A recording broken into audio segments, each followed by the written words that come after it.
Would someone mind closing that gate thing? Or the guy who usually does it is still out there. Okay. Well, lock him out. Okay.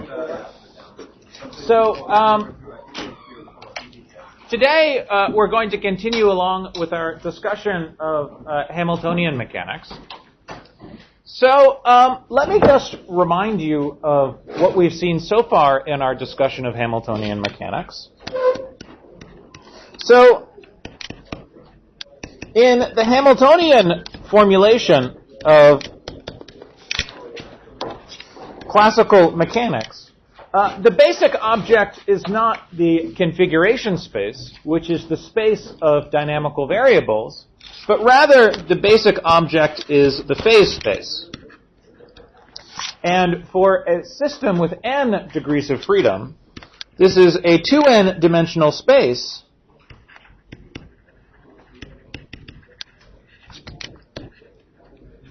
which is made up of the positions labeled by qi, where I runs from 1 up to n, along with the conjugate momenta pi. And the equations of motion are given by Hamilton's equations. So Hamilton's equations tell us how the system evolves through phase space, and it says that qi dot pi dot is equal, so that can be regarded as a 2n dimensional vector in phase space, and it's given by dh by dpi and minus dh by dqi, where h is the Hamiltonian regarded not as a function of q and q dot, but rather as a function of q and p.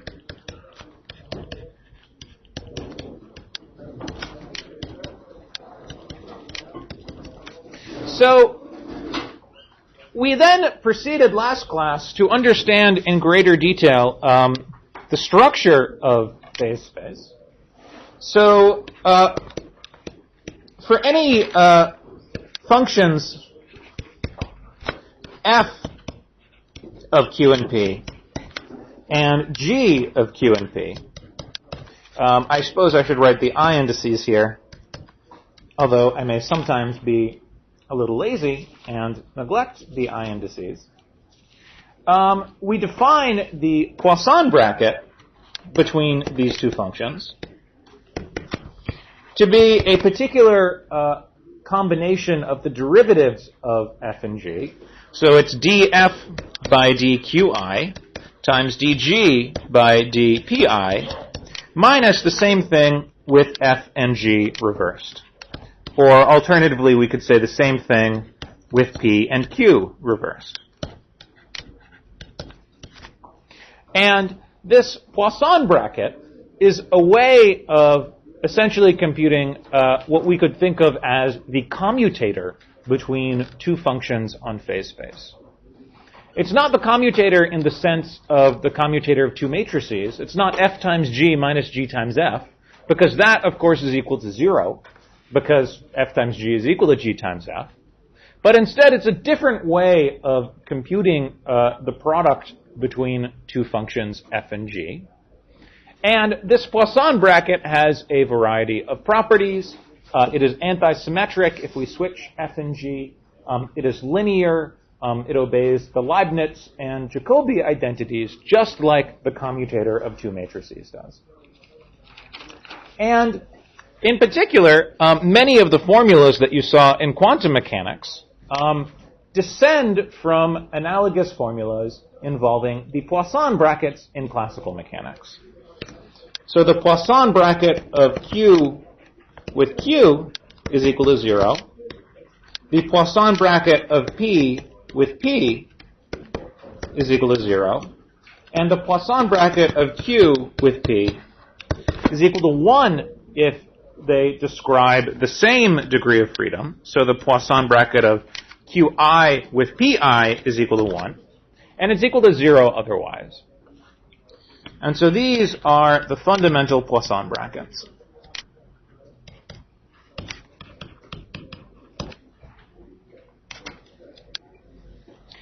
And the primary utility of the Poisson bracket is that it allows us to understand how things evolve in time.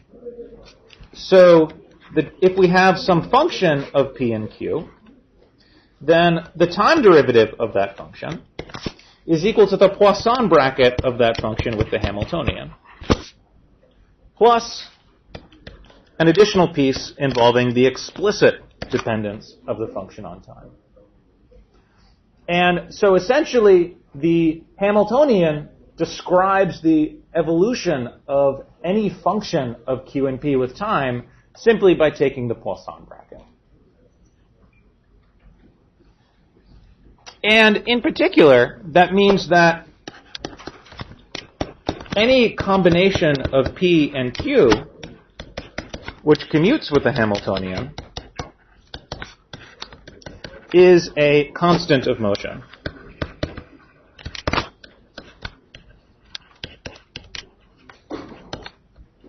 So, for example, if the Hamiltonian is independent of q, then p commutes with the Hamiltonian and is a constant of motion. And that's just Noether's theorem written in the Hamiltonian language.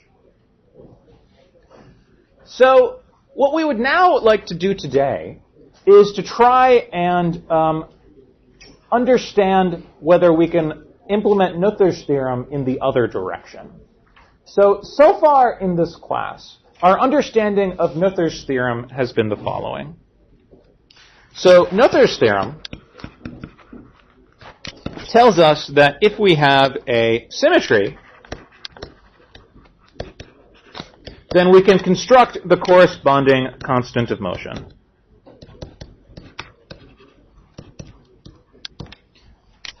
Let us now ask the opposite question. If I have a constant of motion,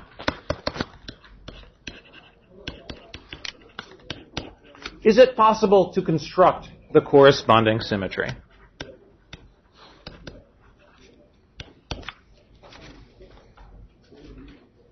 So, and that is a question that we will be able to answer, and the answer will be yes, but only if we understand a bit more how symmetries are implemented in the Hamiltonian formalism. And so that is where we are going today.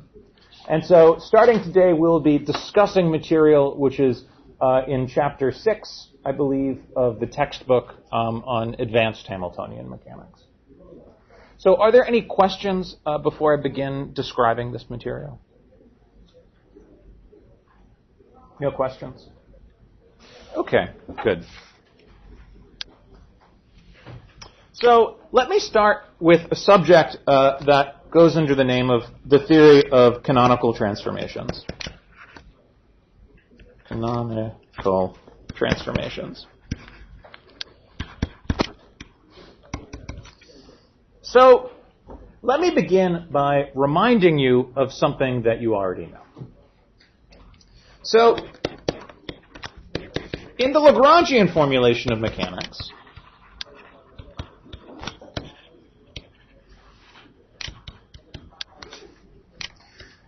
we saw that you can use any variables you like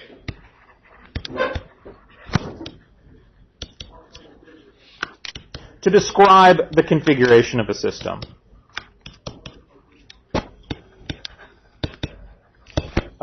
So, for example, if I start out with a system with n degrees of freedom, described by some dynamical variables qi, which could, for example, be the positions of the various parts of the system in Cartesian coordinates, then I could always choose some new way of describing the state of the system.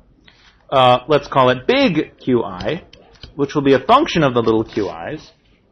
And this big qi could, for example, be the positions of the various part of the system in some rotating coordinates or some polar coordinates. And the basic point is that the physics will be independent of whatever coordinates we use to describe the dynamics of the system. And so this will not change the physics, and in particular, making this change of coordinates will not change the form of the Euler's equations. So in particular, Euler's equations, dl by dqi minus d by dt, dl by dqi dot equals 0, is completely equivalent to the same equation phrased in terms of the capital Q dynamical variables.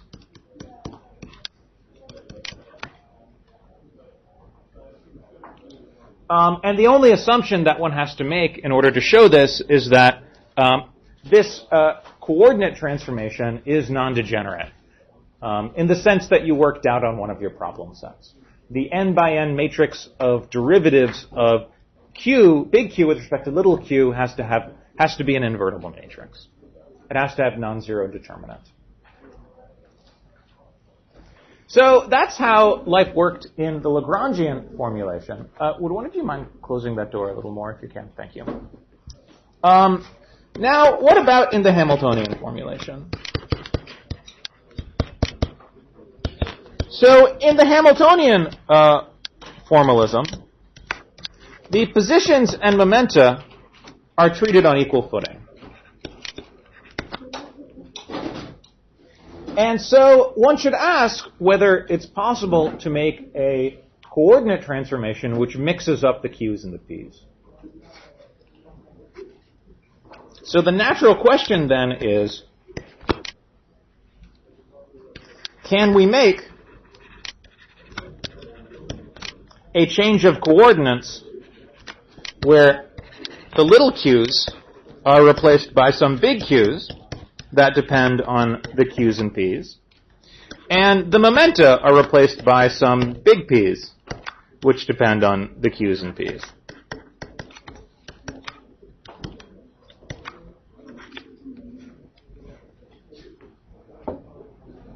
So, of course, we are always free to use whatever coordinates we like to describe points in phase space.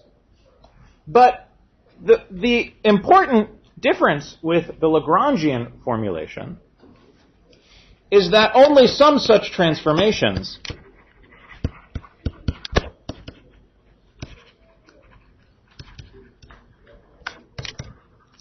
leave the form of Hamilton's equations invariant.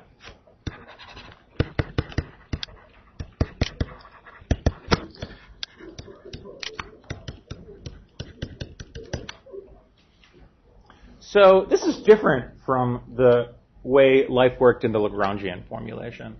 As long as we took any suitably nice change of our way of describing the system, we could take any coordinates we like, for example, on configuration space, and the form of the Euler-Lagrange equations never change. But life is not quite so simple in the Hamiltonian setup. And only certain new choices of ways of describing the phase space of a system leave the form of Hamilton's equations invariant.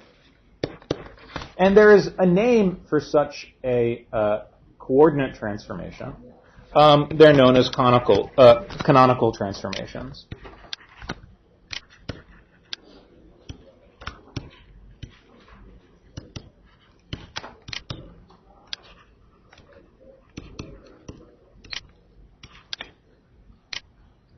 So let's understand why it is that only certain types of coordinate transformations leave the form of Hamilton's equations invariant.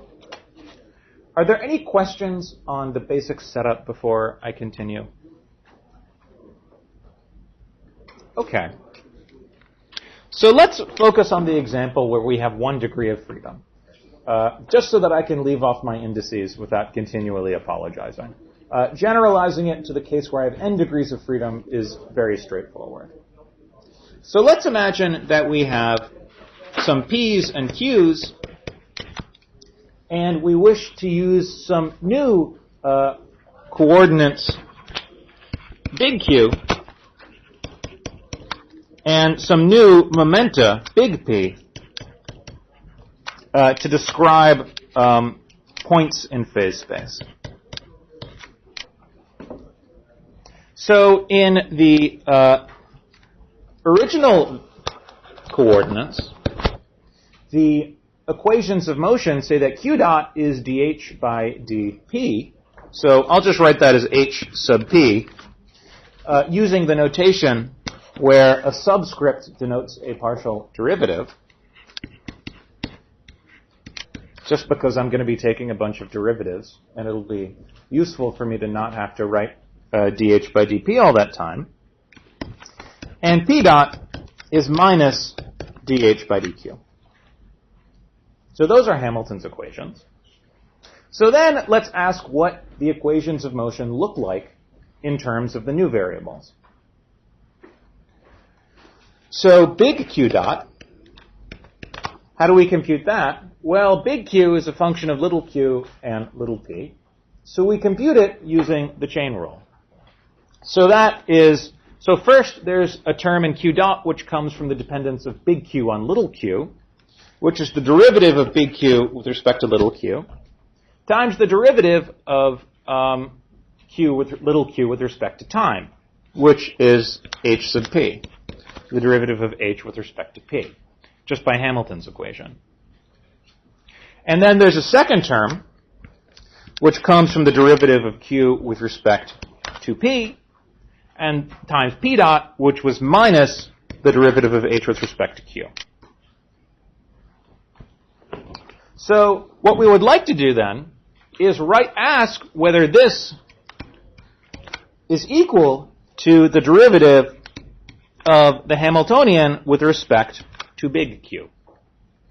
With respect to big P, which would be Hamilton's equations written in terms of the new coordinates big Q and big P. So in order to do that, we need to write the derivatives of h with respect to little p and little q in terms of the derivatives of h with respect to big P and big Q. So how do we do that? Well, again, we use the chain rule.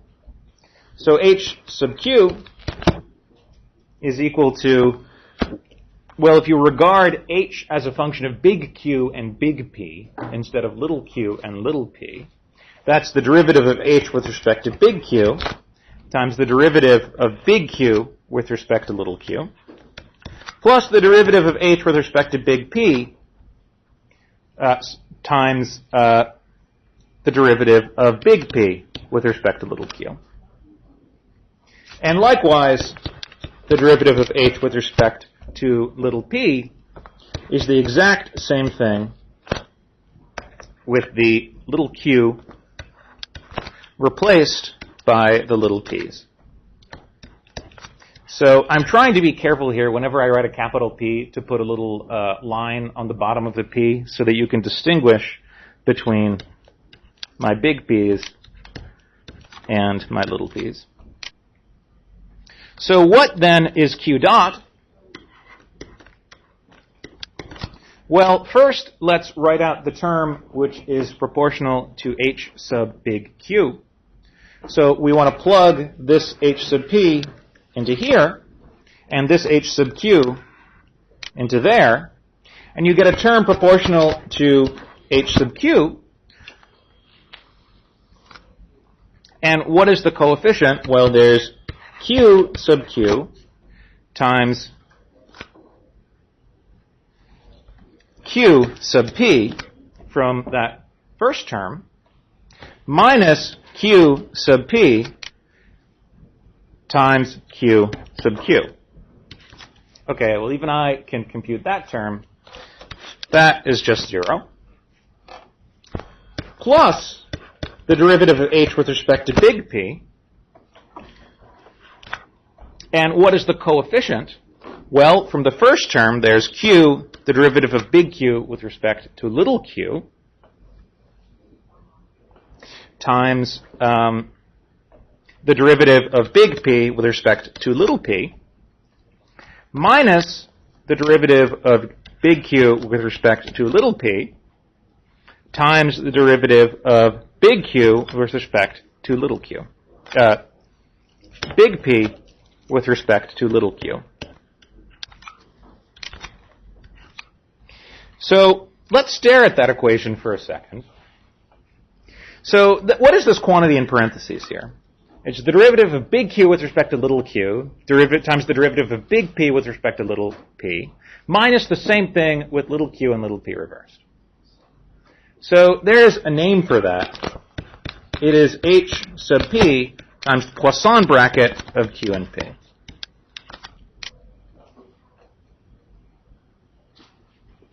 And a similar computation, in fact, the exact same computation, except with p and q reversed, says that p dot is minus h sub big Q times the Poisson bracket of q with p.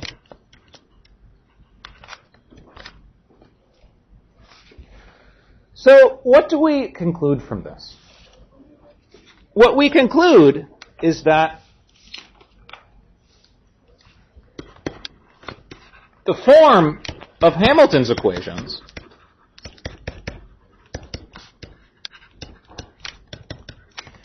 is preserved by a change of coordinates where q and p are replaced by some functions of q and p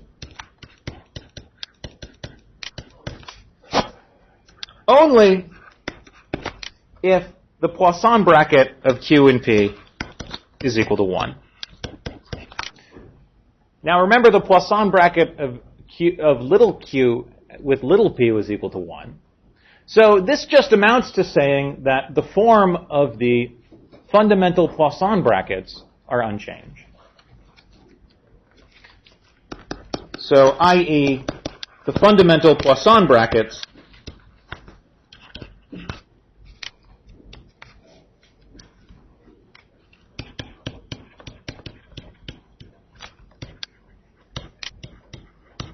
still take the same form.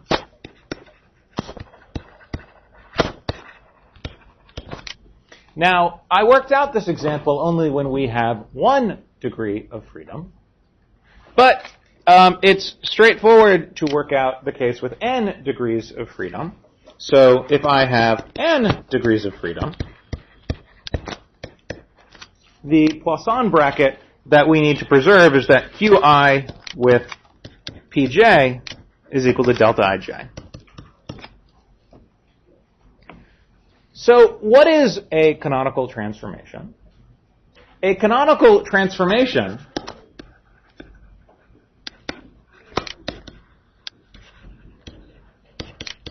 is a change of coordinates on phase space. So it's a new choice of positions and conjugate momenta for the system, which preserves the Poisson brackets.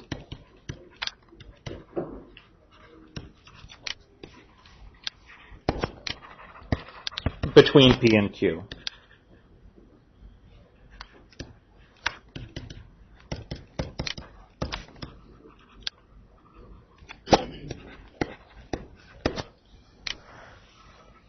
Are there any questions on that?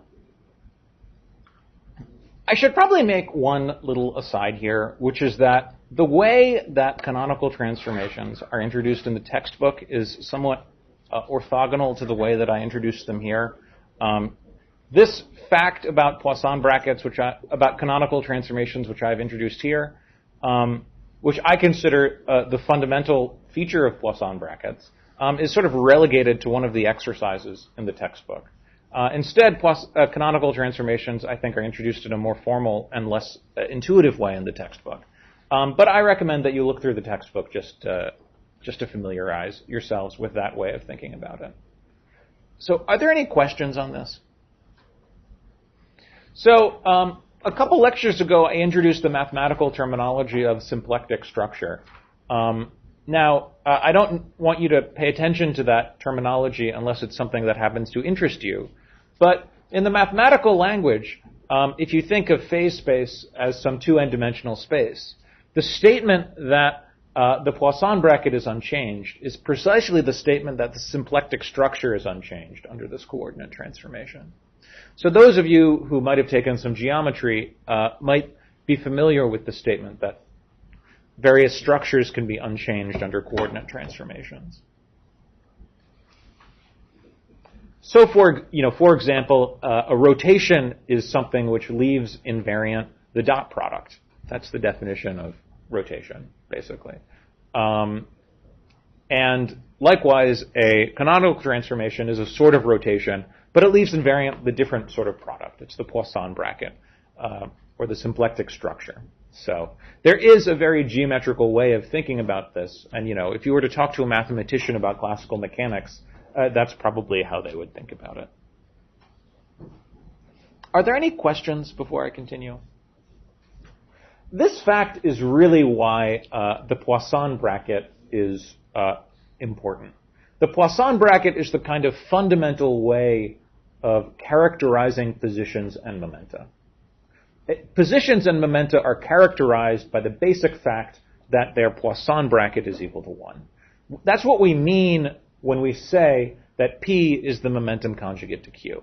Earlier in the semester I defined the momentum conjugate to Q to be the derivative of a Lagrangian with respect to Q dot. That wasn't really the fundamental definition. The fundamental definition of a momentum conjugate to a variable is such that P and Q have a Poisson bracket which is equal to 1. Any other questions? So let's try and understand this by working through a few examples. So the simplest canonical transformations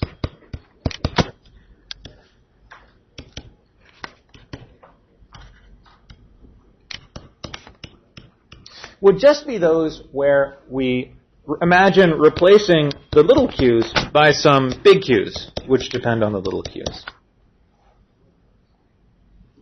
So this would be the case that we worked out at the beginning of class when I was reminding you about the Lagrangian formulation. So let's just imagine, for example, we started by describing the position of some object in Cartesian coordinates, and then I wish to describe it in polar coordinates. Polar coordinates are a function, the polar coordinates of an object are a function of the Cartesian coordinates. So that means I'm writing the big q's as a function of the little q's, and not taking them to depend on the momenta in any way. So then the question is, what do the momenta look like? And the important point is that the momenta need to be replaced by some new functions which depend not just on the momenta, but also on the positions. You might think that if you're just taking the coordinates to functions of the coordinates, then the momenta would just go to functions of the momenta. That is not true. So let's understand why it's not true. Well, if big Q is a function of little q, then it's easy enough to compute these Poisson brackets. So let's compute the Poisson bracket between big Q and big P. So what is that? Well, we just use our definition of the Poisson bracket, where we sum over the derivative of big Q with respect to little q, so dqi with respect to little qk, times dpj with respect to little pk. And then we subtract off the same thing with the little q's and p's reversed. But of course, since big Q does not depend on little p, that's 0. The derivative of big Q with respect to little p is equal to 0. And this then has to be equal to delta ij.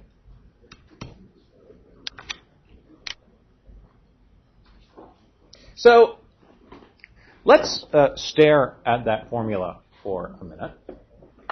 So you could think of any questions before I continue? So let's stare at this formula for a minute. So you could look at this quantity here, dpj by dpk, as an n by n matrix. And this here is also an n by n matrix. And this here, that's an n by n matrix. It's the identity matrix. So what that means, so what the sum over K means is that this matrix times that matrix is equal to 1. Or another way of saying that is that this matrix here, the dp by d little p, is equal to the inverse of this matrix. And now the d big Q by d little q is a function only of q, not of p. So if we want to solve for the big P's, then we take the inverse of this matrix, dq by d little q. You take the inverse of that matrix, and you multiply it times pk. And of course, you could always add some constant which is independent of p. Or in fact, we could even put some functions, but we could call them fi of q here. And then when you took the derivative with respect to pk, you would get the inverse of that matrix, d big Q by d little q. And so the important point here is that in order for this to work, the n by n matrix of derivatives of the big Q's with respect to little q's needed to be invertible, just like in the Lagrangian case. And the other important thing to keep in mind is that if d big Q by d little q has some dependence on q and is not just a constant, then the new momenta, the big P's, they also have some dependence on q. So pj is not just a function of p, but it also has some dependence on the q's as well.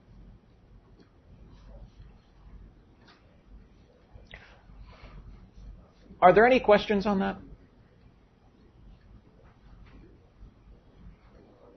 So maybe I should give you one other very simple example of a canonical transformation.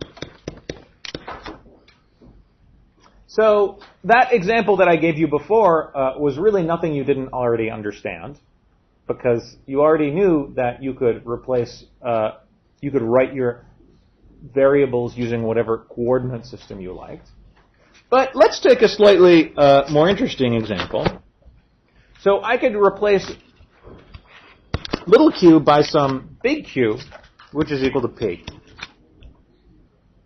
And then what would p have to be?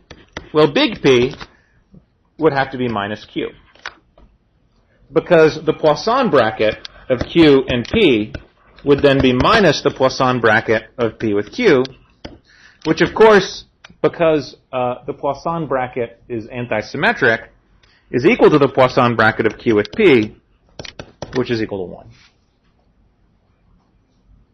So you could always do a canonical transformation where you switch q and p, but you need to include a minus sign. I could have also taken q to minus p and p to q. Then the minus sign would have appeared somewhere else. And of course, I could have even added some function of p here, because then I would just take the Poisson, I would have to add to this the Poisson bracket of p with some function of p, which is 0. So that would still work too. And one could also do this in n dimensions, where you could take, for example, the q's to some matrix times the p's. And then you would have to include an inverse matrix when you take p to an inverse matrix times the q's. I'll let you work that out for yourselves. So far, I've just given you a rather ad hoc way of thinking about canonical transformations. But in fact, there is a rather sophisticated theory behind canonical transformations. And so, in general, there is a systematic way of constructing a canonical transformation.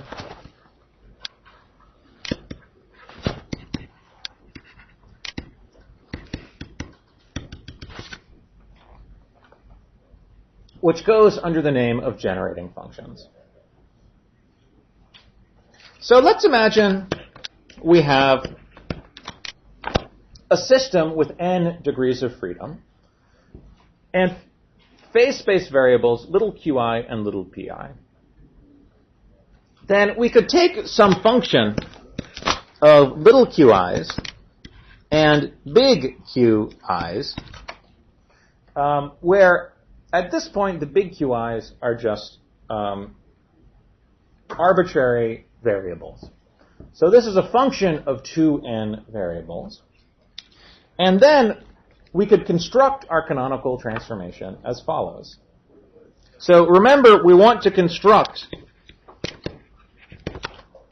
a transformation from the qi's to some big qi's and pj's. So how would we define big Q and big P as a function of little q and little p? So for brevity's sake, I'm going to neglect my indices here and imagine that we are just working with a one-dimensional system, because otherwise I will go completely insane, and you would not like it if I went completely insane.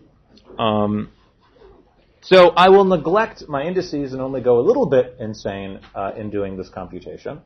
So we'll take some function of little q and big Q, and how we would define big Q and big P as a function of little q and little p. So we first consider the equation where little p is the derivative of f with respect to little q, and we use this to define big Q as a function of q and p. So remember, f is a function of little q and big Q, so the statement p is equal to df by d little q is some equation involving little q, little p, and big Q. So we'll use that, we'll invert that equation and solve for big Q as a function of little q and little p. And then we'll define big P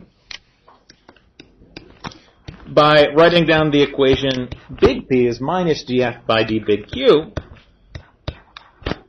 So this will give me an equation for big P in terms of little q and big Q.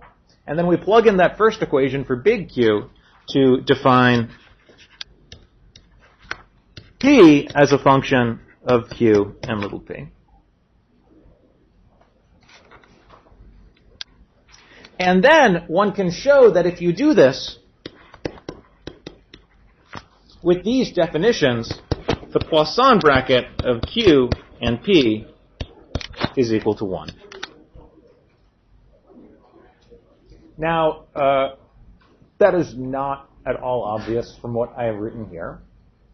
The proof is one of these proofs that's very, very easy, but you have to be very, very careful.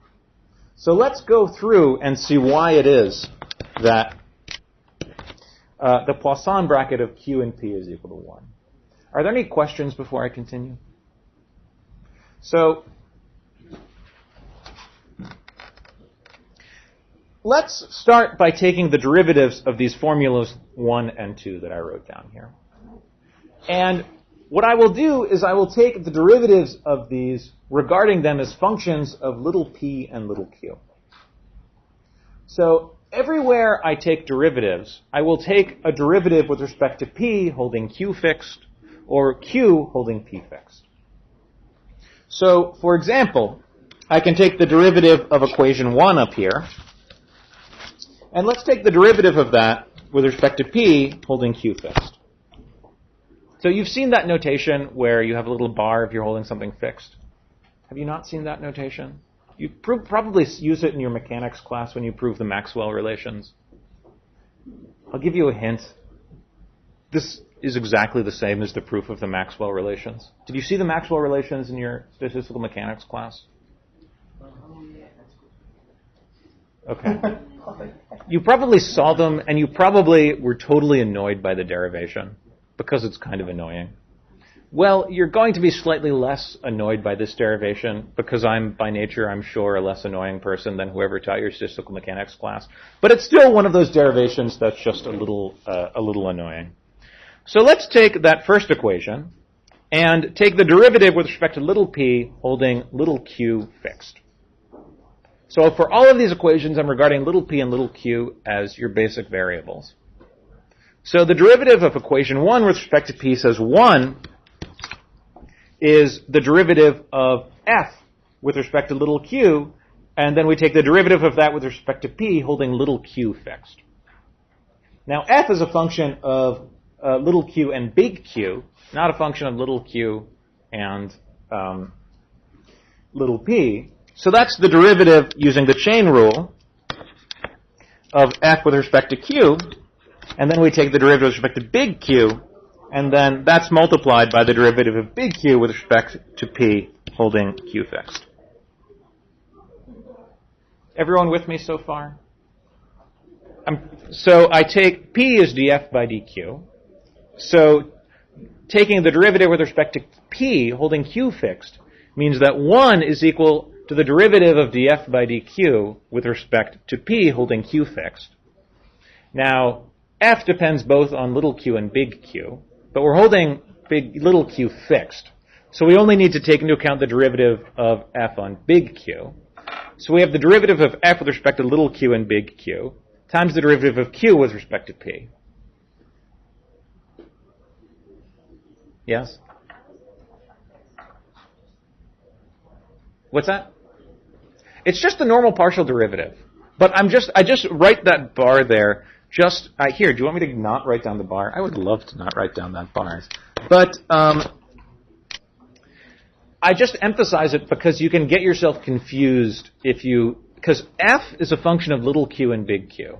But we're taking the derivative with respect to p and q, not holding, so the derivative of f with respect to little q, holding big Q fixed, is different from the derivative of f with respect to little q holding little p fixed. Do you see what I'm saying?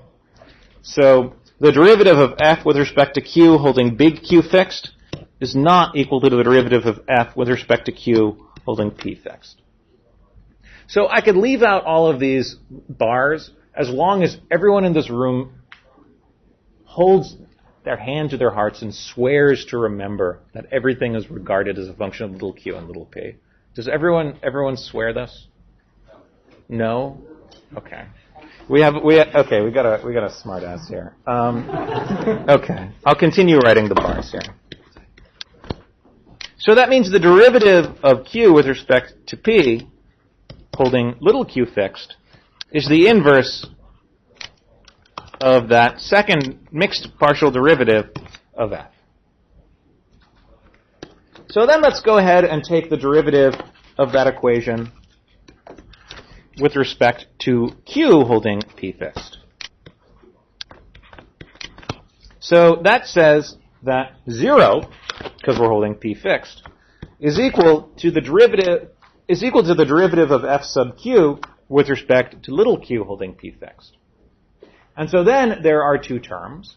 One which comes from the dependence of f on little q, and another which comes from the dependence of f on big Q.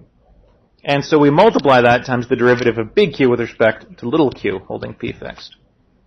That's just the chain rule.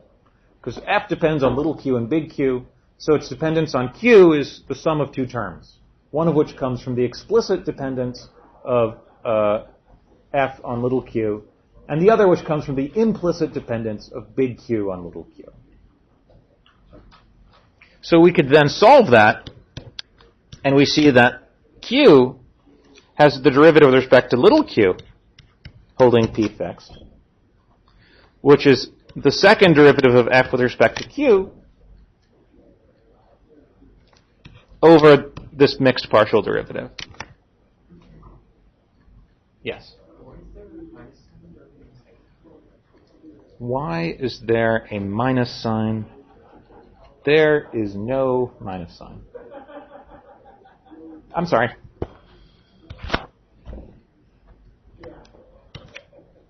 There's no minus sign there. Thank you.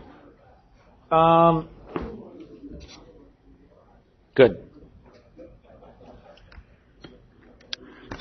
So now let's take the derivatives of the second equation with respect to P and Q. Let's first take the P derivative, and it says the derivative of P with respect to little p is equal to the sum of two terms. The first comes from the dependence of the right-hand side of equation 2 on little q, but that's equal to 0 because we're holding little q fixed. And the second comes from the dependence of the right-hand side on big Q. And so that's f, the second derivative of f with respect to q, times the derivative of big Q with respect to p. And then we can plug that in and see that the derivative of p with respect to little p is equal to the product of these second derivatives over the derivative over this mixed partial derivative. So you can see what we're doing here. We're computing the derivatives of big Q and big P with respect to little q and little p and writing them in terms of f. And the final equation comes from the derivative with respect to q of that second equation. And that now will be the sum of two terms, the first of which is the derivative of f sub q with respect to little q, and the second of which is the derivative of f sub q with respect to big Q, now multiplied times the derivative of big Q with respect to little q.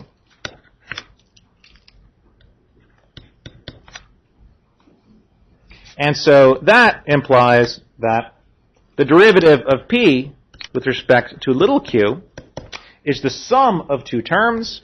We have minus f, the mixed derivative, and then we just...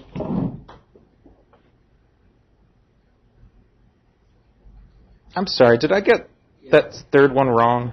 Okay, good. I count on you people. There's no little q here. Yeah, good. Thank you. Everyone see that mistake I made there? I said I was going to drive you crazy. Did I make a minus sign mistake too? I did. Just a minus sign. Yeah. So I'm just plugging that equation into there. And now I plug this equation into here. And so I have plus this term f sub involving the second derivatives of f and divided by this mixed derivative. Everyone with me so far? Okay. Now, for the glory at the end of the day, we compute the Poisson bracket of q with p. So that is the derivative of q with respect to q times the derivative of p with respect to little p minus the same thing, the derivative of q with respect to p times the derivative of p with respect to q. Now, if I have done everything correctly, we should be able to plug everything in here. So we have a minus fqq over fqq times fqq over fqq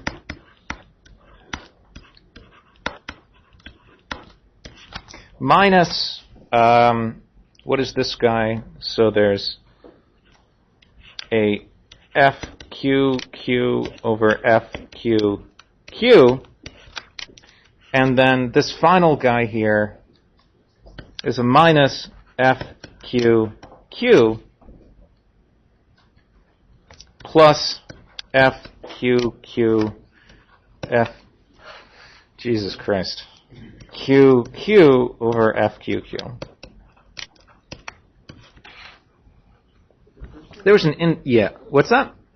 The fqq over fq big Q. Yes? You're taking big Q with Sorry, did I write things down here? Yeah. God, I know there's a reason why I leave this out usually when I teach this class. Did I make where did I make a mistake? The second term, the first term of the second term, big Q, the derivative, big Q with respect to P. Oh, I wrote down this term wrong. I should have. This is 1, and there's no minus sign there. -1. Okay, good. Excellent. Okay. So now is the fun part. This term is equal to that term.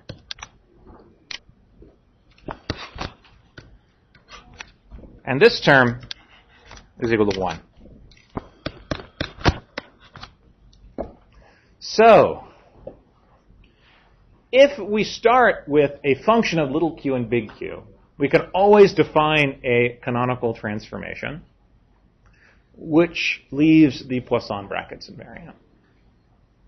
And in the exercises which are due next week, you will get some practice doing so. So the function f that we have written down is known as a generating function, and in particular, it is known as a generating function of the first kind.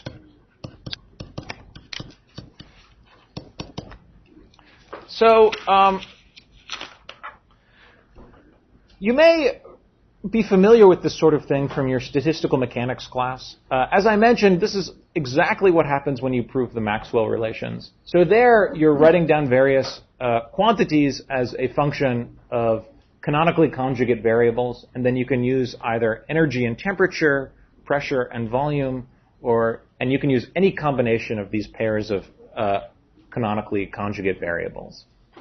And indeed, energy and temperature are conjugate in the same way that position and momenta are variable from the point of view of this derivation. So now I'm not going to go through the proofs for you because the proofs are identical to the proofs that I just gave, but we can also generate canonical transformations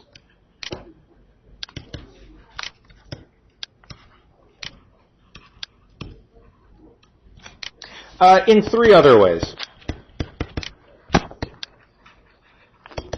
So, for example, if you start with a function of little q and big P, you can define little p to be df by dq and big Q to be df by d big P, and then solve these equations to write big Q and big P as functions of little q and little p, and that will define for you a canonical transformation. Or you could take a function of p, little p, and big Q, and then you just need to write down a very similar set of relations with some minus signs put in. So in each case, the structure of the equation is the same. So little q and little p are derivatives of the function with respect to little p or little q. And likewise, big P and big Q are derivatives with respect to either big Q or big P. And then there's just some relative minus signs that appear depending on whether you have a Q or a P. So, for example, in the last case, you can take a generating function that depends on little p and big P, and then Q is the derivative with respect to P, and big Q is the derivative with respect to big P. And these various transformations are known as generating functions of the second, third, and fourth kind, respectively. And so this is a useful trick. Did something happen? Yeah. What happened here? Oh, this thing came unplugged. That's what happened. So this is a useful trick for constructing canonical transformations. And so if you look in the textbook, you'll see all sorts of interesting applications of this theory of canonical transformations. However, the theory of canonical transformations gets much more interesting if you consider not the sorts of canonical transformations that are described in terms of these generating functions, but instead if you consider infinitesimal canonical transformations. And so that is what I would like to do next. However, I think I probably don't have quite enough time to do the theory of infinitesimal canonical transformations justice in the rest of class today, and also to hand back your exams and to discuss them a little bit. So what I would like to do now is just pause and see if anyone has any questions about the theory of canonical transformations before we shift gear and we discuss your midterms for a few minutes. So are there any questions on canonical transformations? If you would not like to discuss your midterms, all you have to do is ask 25 minutes worth of questions right now. So how many of you thought that derivation of the proof of the generating function of the first time was clear enough that you understood it? Okay. One person? Is that all? Two people? What's that? Yeah. I mean, this is one of those things, you just have to sit down and do it. Like, you're never going to believe me. I could stand up here all day, and you're just never going to believe me until you sit down and do it. There's some things that can be taught and some things that need to be done. So I just recommend that you go through and you do it yourselves. There's just no easier way to do it than the proof that I just gave. And if you sit down and organize the computation carefully, it really only takes a few minutes. Okay, so let's stop here and just discuss the midterm for a few minutes. Maybe before I hand back your midterms, I can. Well, let's see. I have lots of things to hand back. I have problem set 7 here. By the way, is Charles Garfinkel? Did he turn in it? Well, someone didn't write their name on problem set 7. And I suspect it's him because he didn't turn in because I didn't see his anywhere else. So, but he's not here. So now I know that he skips class. So you're in trouble, Charles. I'm just telling you that. No. I'm joking. You're not in trouble. I have no idea who you are anyway. Actually, no, I really could care less whether you come to class. But anyway, Charles, if you're listening to this, anyway, I think you didn't write your name on your problem set. Okay, so I do have problem set. That's not him. I do have problem set 7 and solutions for you to pick up. I also have problem set 9, which is the last problem set for you guys to pick up, which will be due on the 29th. And also I have your midterms here. So I'd like to say one word about your midterms. So, this is my little mea culpa here. So, when I was telling you about the midterm beforehand, I told you that I don't reuse problems from previous years. It turns out that I was in a state of sleep deprivation because I had a small baby at home when I wrote this exam. And so part of one of the questions had appeared on a previous exam. And apparently some people had looked at this previous year's exam and some people hadn't.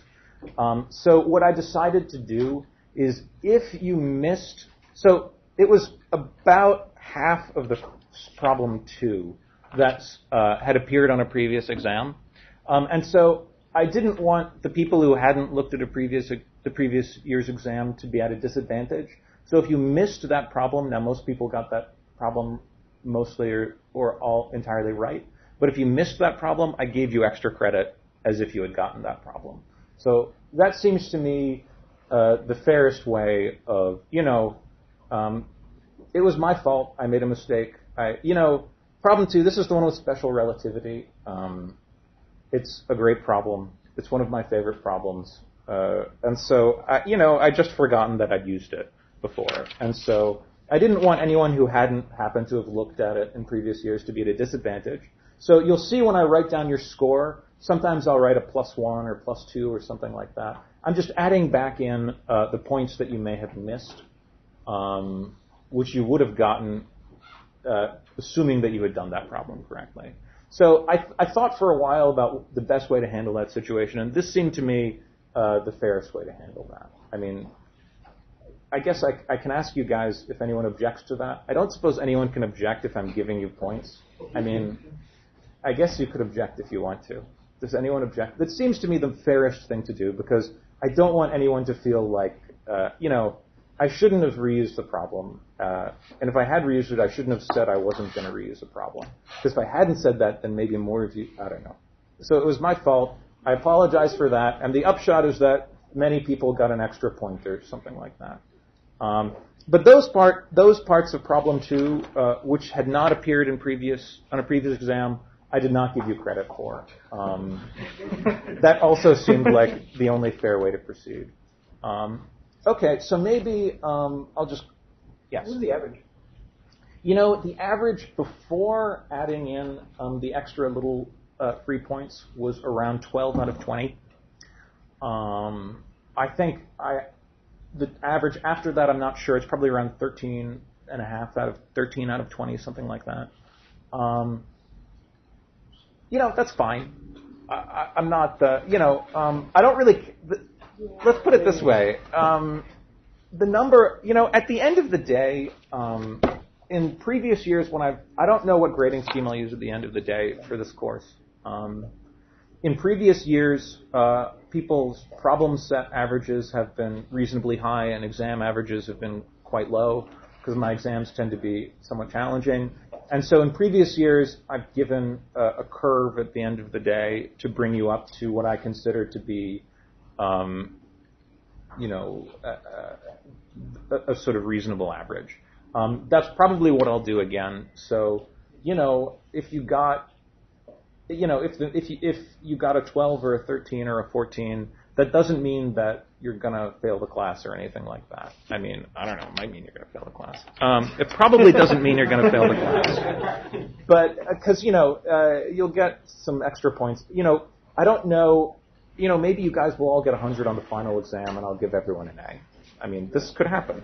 But more likely is that the average on the exam will be such that I'll add in some extra points at the end of the day when I'm computing your final grade. So, from my point of view, this was a very successful exam in that not everyone got all the problems, and not everyone missed all the problems. If there's a problem that everyone missed, in my mind, that's an unsuccessful problem because it doesn't give, it means that the problem was either too hard or I didn't teach the subject well enough. Or if there's a problem that everyone got, it means that I failed to write a challenging enough exam. So to my mind, this is a very successful exam because there was a distribution of results. So maybe should I just call people's names? So I'm doing this alphabetical. So David Asen. And I also have solutions. So Tal Arane, is that how you pronounce it? Is that how you pronounce your name? This is good. This is also my only chance to learn people's. Agnes Barty. Great. Santiago Batista. Great. Jacob Baudry. I think he's not here. He's not here.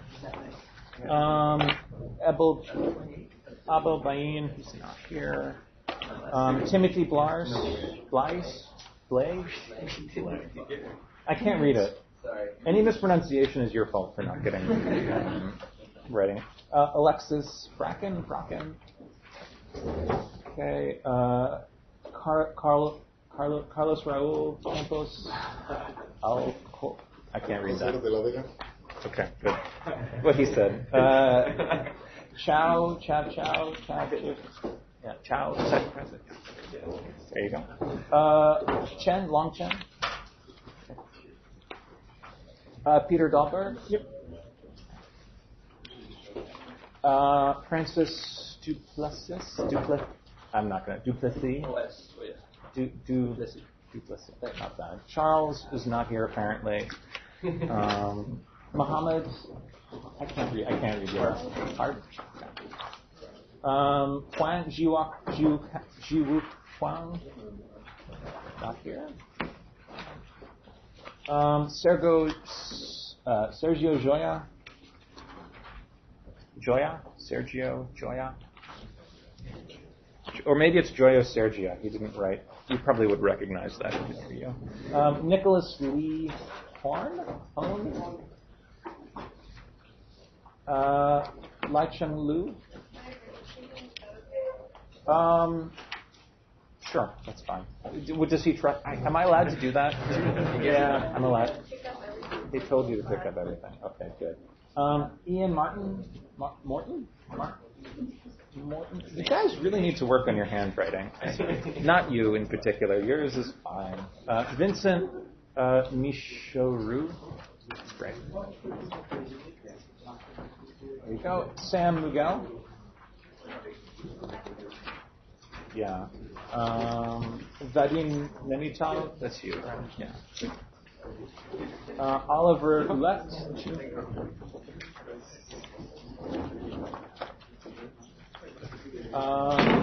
Kausha Patel. There you go. Marc-Andre Renault. Marc-Andre. Philippe, that's you. Samson. Takayoshi Samson. Julie St. Pierre. Alexandra Thompson. That's okay. I don't think she cares. Oliver Trottier. That's you. Wasn't there another Oliver? Yeah. Oh, I'm sorry. Okay. But you passed it back to him? Yeah. Xiaoya Wang. Right. Tatiana Webb. Oh, and Jeff Shang. There you go. But I didn't print. I didn't print out enough problems. Okay. Oh, there we go. Perfect. So let me just make one or two comments. So there were some problems that were consistently gotten and some which were consistently missed. I've written up pretty explicit solutions, quite clear, along with the assignment of points for various problems. So I believe everyone got the first problem. That was sort of a warm-up. The second problem involving special relativity, most people got parts A and B. There was no real obstruction to getting that. Part C, some people had some trouble with. The basic idea here, you can look at the solutions that I wrote out. Go ahead and turn to that. So the basic idea is that energy is conserved, so you can use that to solve for x dot as a function of energy. And how do we compute the energy in terms of the amplitude of an oscillation? Well, x dot is equal to 0 at one of the turning points, which allows you to solve for the energy. And then you can integrate that to compute the time it takes to undergo an oscillation, to write down an integral for the period of the relativistic oscillator.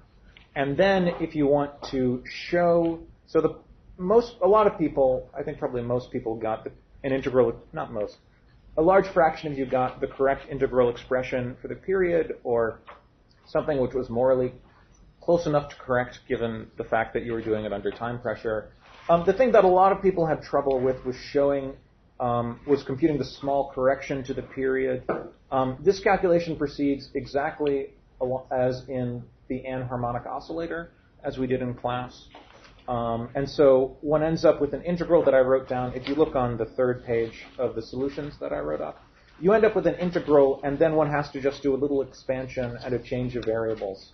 And you end up with precisely the same expressions you get for the anharmonic oscillator. And so you can show that in the non-relativistic limit, the period is identical to that of a non-relativistic oscillator, plus a correction which you can compute. So a lot of people seem to have a little bit of trouble with that. So you may want to work through that bit of the problem. The other thing that a lot of people seem to have a little bit of confusion with was the last part of the problem on the method of Green's functions. The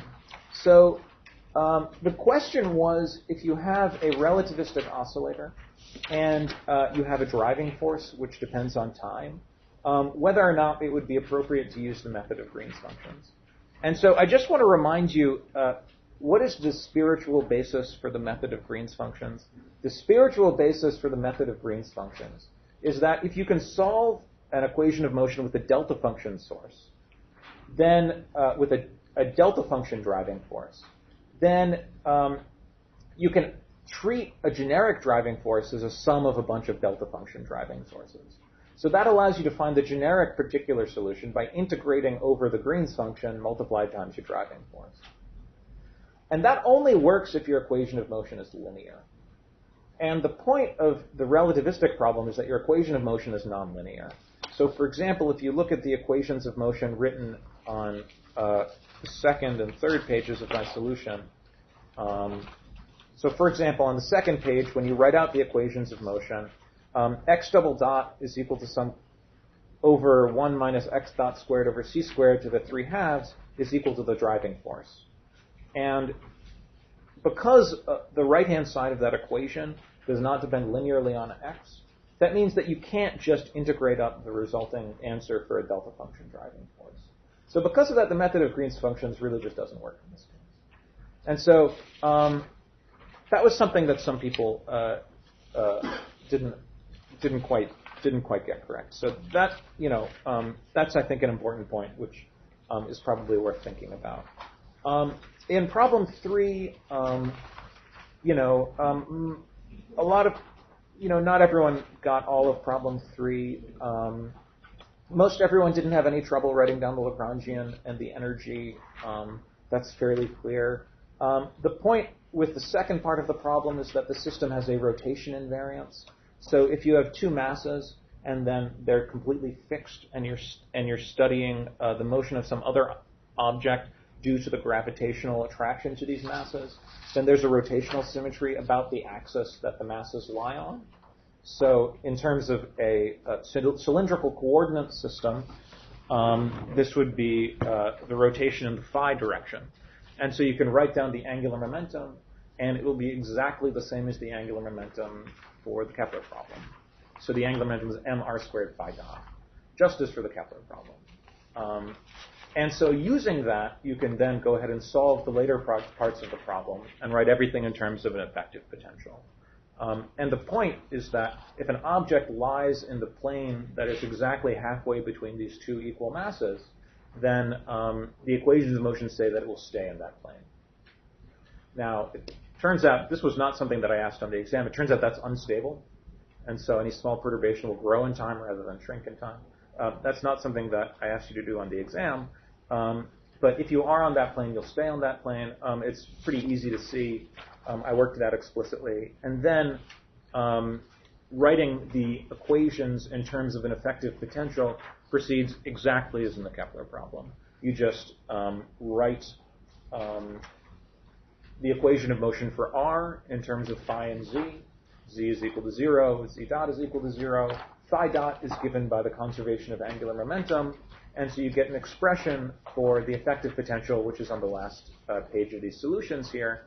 And qualitatively, the solutions are identical to those of the Kepler problem. You have bound orbits, you have unbound orbits, and you have a marginal case. And the only difference, actually, which is interesting and not something I asked you to show, is that the bound orbits are no longer conic sections. They're slightly different from conic sections.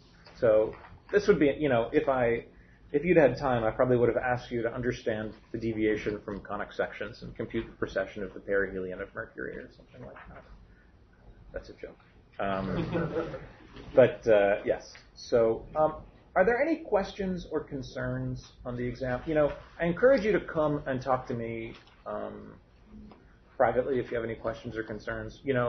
My aim is not to make you anxious or upset or stressed out. So I'm open to any concerns you may have.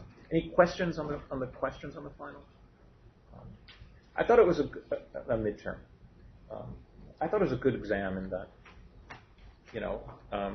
there were interesting problems that were challenging but not impossible. Any other questions? So I guess, I guess it's that. Are we out of time? Yeah. No questions? You have 5 minutes. Any questions on life in general? I'm very wise. No questions on life? Okay. That's fine. All right. I'll see you guys on Thursday. By the way, there are problem sets up here for you to pick up, and solutions, and your next problem set. Of the solutions? Yeah. Sure. Yeah. There you go. I have left out a negative.